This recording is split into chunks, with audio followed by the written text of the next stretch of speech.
রুদ্রকে kidnap করে ভয় দেখিয়ে রুদ্রের মুখ থেকে সবটিটা রেকর্ড করে নিল ফুলকিরা। এমনটাই দেখবেন আজকের পর্বে। তাই বিস্তারিত জানতে ছোট্ট একটা লাইক দিয়ে চ্যানেলটি সাবস্ক্রাইব করে দেখার অনুরোধ রইল। গল্পের শুরুতে দেখা যাবে কোর্ট চত্বরে রোহিত সেই চটিটা নিয়ে সবাইকে বলতে থাকে, কে মেরেছে, কে মেরেছিস, সাহস থাকলে আমার সামনে এসে দাঁড়া, এই বলে এক একজনকে সার্চ করতে থাকে রোহিত। এরপর রুদ্রের সামনে চলে যায় আর রুদ্রকে গিয়ে বলে, তোর দলের লোক নিশ্চয়ই এরকম কাজটা করেছে, তোর দলের লোকই জেঠিমণিকে চটিটা মেরেছে, তাকে সামনে আসতে বল। তুই কিন্তু আমার ধৈর্যের পরীক্ষা নিস না, আমি যে কি করতে পারি সেটা তুই খুব ভালো করেই জানিস। এই বলে রুদ্রের কলার ধরে রুদ্রকে মারতে যাবে। আর সেই সময় জেঠুমণি বলে, কি করছিস রোহিত, আরে কেউ রোহিতকে আটকাও। এরপরে ফুলকি দৌড়ে যায়, সবাই মিলে দৌড়ে যায় আর রোহিতকে আটকায়।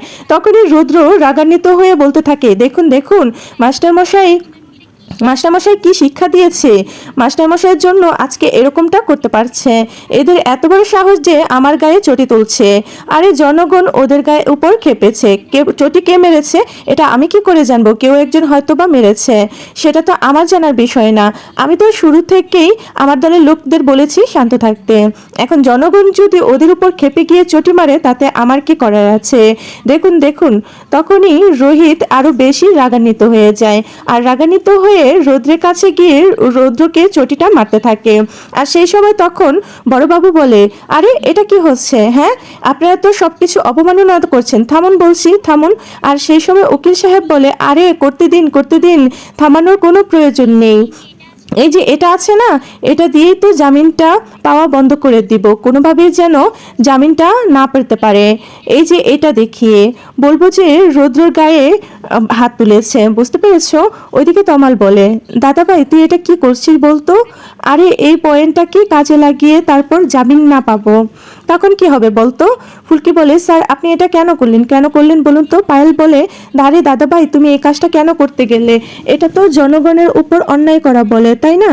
এই পয়েন্টটা দেখিয়ে তো আমাদেরকে জামিন পাওয়া বন্ধ করে দিতে পারে। জেঠুমণিকে আমরা কিছুতেই বাহিরে নিয়ে আসতে পারবো না, জামিনে খালাস করতে পারবো না। আর তখনই রোহিত বলে, কি করব, মাথা একদমই ঠিক নেই, মাথা গরম হয়ে গেছে, জেঠুমণির গায়ের উপর জুতো, ওকে তো আমি ছাড়বো না। ফুলকি বলে, এই কাণ্ডটা জামাইবাবু ইচ্ছে করে করেছে, একবার সবকিছু প্রমাণ হয়ে যাক, জামিনটা আমরা পেয়ে যাই, তারপর এই কাণ্ডটা করার জামাইবাবুর উপর এই কাণ্ডটা আমরা গোঠাবো। এরপর তো ওইদিকে কোর্টের কার্যক্রম শুরু হয়ে যায়।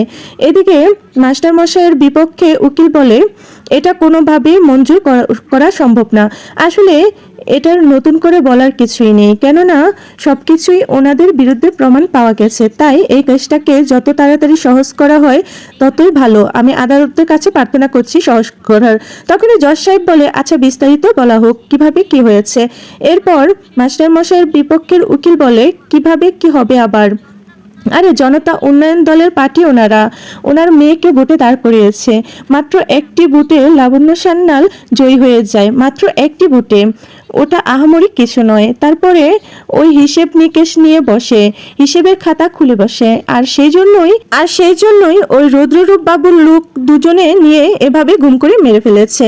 আর পিস্তলটাও তো ওনার অফিসেই পাওয়া যায়, আর বডিটা পাওয়া যায় মাস্টারমশাইয়ের রুমেই পাওয়া যায়, পল্লব বাবুর রুমে। যা শুনে চমকে ওঠে সবাই। আর তখনই জজ সাহেব বলে, বিপক্ষ উকিলের কি কিছু বলার আছে? তখনই দানু বলে, অবশ্যই মিলট, কেন বলা থাকবে না। আমি আপনাকে শুধু এতটুকুই বলবো, আপনি মাস্টারমশাই আর লাবণ্য সান্যালের এই দুজনের পুরনো রেকর্ডটা একটু কেটে দেখুন যে ওনারা এই সমস্ত কাজ করতে পারে কিনা। আর সেইটাই আমি প্রমাণ আদালতে দিয়ে দিয়েছি, সাবমিট করে দিয়েছি। ওইদিকে দেখা যায় জজ সাহেব সবকিছু দেখতে থাকে। আর তখনই রুদ্রপক্ষের উকিল বলে, আরে কি বলছেন কি, এইসবে কি জামিন পাওয়া যায় নাকি? এরকম একটা খুনের মতো মারাত্মক কেস ওনারা যদি জামিন পেয়ে যায় তাহলে প্রমাণ লোপাট করতে পারে। তাই আমি এই জামিন নাকচ করার আবেদন করছি। আর তখনই ধানু বলে, আপনি কি করে জানলেন যে লাবণ্য সান্যাল খুন করেছে? বিপক্ষের উকিল বলে, এটা জানার কি আছে, প্রমাণ তো লাবণ্য সান্যালের ঘর থেকেই পাওয়া গেছে, আর লাশটা মাস্টারমশাইয়ের ঘর থেকেই পাওয়া গেছে। আর তখনই ফুলকি বলে, আমার কিছু বলার আছে। আর সেই সময় তখন সবাই মিলে অবাক হয়ে যায়। রোহিত বলে, এই তুমি আবার কি বলবে? এদিকে জজ সাহেব বলে, আপনার যদি কিছু বলার থাকে তাহলে আদালতে এসে বলুন। ফুলকি কাঠগড়ায় এসে বলতে থাকে, আমি এতটুকুই বলতে চাই, যদি লাবণ্য সান্যাল খুনটা করে থাকে তাহলে লাশটা মাস্টার মশাইয়ের রুমে কিভাবে টেনে নিয়ে যায় বলুন? এটা তো নৃত্যে সবাই দেখতে পেত, তাই না? কারণ সবাই তো নিচে থেকো, সবার নজরে কেন আসলো না? তখনই বিপক্ষের উকিল বলে, সেটা তো আপনারাই ভালো জানেন, নিশ্চয়ই আপনারা এই খুনের সাথে জড়িত ছিলেন, সেই জন্যই আপনারা দেখে না দেখার ভান করেছেন। ফুলকি তখন বলে, ঠিক আছে, মানলাম, তবে জজ সাহেব আমি আপনাকে একটা কথা বলে রাখছি, এই কেসের আগে অন্য একটা কেসের আমরা তদন্ত করেছিলাম, আর সেই কেসটা মারাত্মক একটা কেস, আর যার বিরুদ্ধে প্রমাণ বের করতে গিয়েছিলাম সে এরকম একটা কাণ্ড করে ঘটিয়েছে, আমাদেরকে ওই তদন্তটা থেকে বিরত থাকতে এই কাণ্ড ঘটিয়ে এখানে এনেছে, আর সে এখানেই বসে আছে। আর তখনই জজ সাহেব বলে, আচ্ছা ঠিক আছে, সে বুঝলাম, কিন্তু এই যে হাতের ছাপটা কি করে এলো? লাবণ্য সান্যালের হাতের ছাপটা কি করে বন্দুকে পাওয়া গেল? এইদিকে রিকি বলে, আচ্ছা দাদা, বৌদির হাতের ছাপটা ওই পিস্তলে কি করে গেল বলো তো?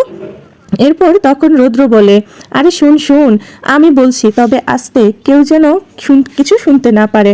এরপর রুদ্র দুটো বন্দুক দুই হাতে নেয়, আর নিয়ে নিজের হাতে কিছু গ্লাভস পরে নেয়, পরে দুটো বন্দুকের ভিতরে একটা বন্দুক পুজোর ঘর থেকে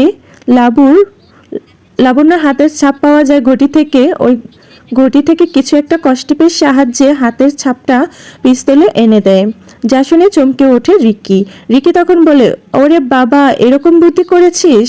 আর সেই পিস্তলটাই আমি বৌদির রুমে রেখে এসেছি। এরপর রিকি ভাবতে থাকে কিভাবে লাবণ্যর রুমে সে পিস্তলটা রেখে এসেছে। রাতের অন্ধকারে রিকি লাবণ্যর ঘরে এই পিস্তলটা রেখে এসেছে, আর ড্রয়ারের ভিতরে এই পিস্তলটা রেখে আসে, আর বলে পিস্তলটা তো রেখে দিলাম, এবার দাদা কখন কে কাজে লাগাই কে জানে, আবার না কাজে লেগে যায়, আবার ধরা পড়ে যায়।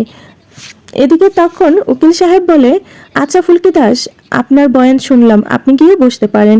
এরপর জজ সাহেব মাস্টার মশাইকে বলে, পল্লব রায়চৌধুরী, আপনার কি কিছু বলার আছে? আর তখনই পল্লব রায়চৌধুরী বলে, আসলে আমার কি বলার থাকতে পারে বলুন তো? আদালতে তো শুধুমাত্র প্রমাণই চাই, প্রমাণ ছাড়া তো কোনো কিছুই করতে পারবো না, তাই আমাদের বিরুদ্ধে আমি শুধু এইটুকুই বলবো, আমাদের বিরুদ্ধে চরম ষড়যন্ত্র করা হয়েছে, আমি বা আমার মেয়ে এই ধরনের কোনো কাজ আমরা করতে পারি না। হ্যাঁ, আমি বলছি আপনাকে, বিশ্বাস করুন, আমাদেরকে ফাঁসানোর জন্য আমাদের এরকমটা করেছে। আপনি একটু খোঁজ নিলেই বুঝতে পারবেন যে আমরা এই সমস্ত প্রমাণগুলো সব মিথ্যে, এগুলো আমাদেরকে ফাঁসানোর জন্যই, আমাদের দলের ভাবমূর্তি নষ্ট করার জন্যই আমাদের পরিচিত কেউ করেছে। এরপরে তখন জজ সাহেব বলে, বুঝলাম, কিন্তু আপনাকে আমরা জামিন দিতে চাই, কেননা আপনার অসুস্থতার কথা চিন্তা করে আপনাকে জামিন দিতে চাই। আর যেহেতু লাবণ্য সান্যালের বন্দুকের ভিতরে হাতের ছাপ পাওয়া গেছে, সেই জন্য ওনাকে জামিন দেওয়া যাবে না। মাস্টারমশাই তখন বলে, আমার মেয়ে যেখানে জামিন পাবে না সেখানে আমিও জামিনটা নেব না। লাবণ্য বলে, না বাবা, এমনটা করো না, এরকমটা কেন করছো? তোমার শরীরের অবস্থা একদমই ভালো না।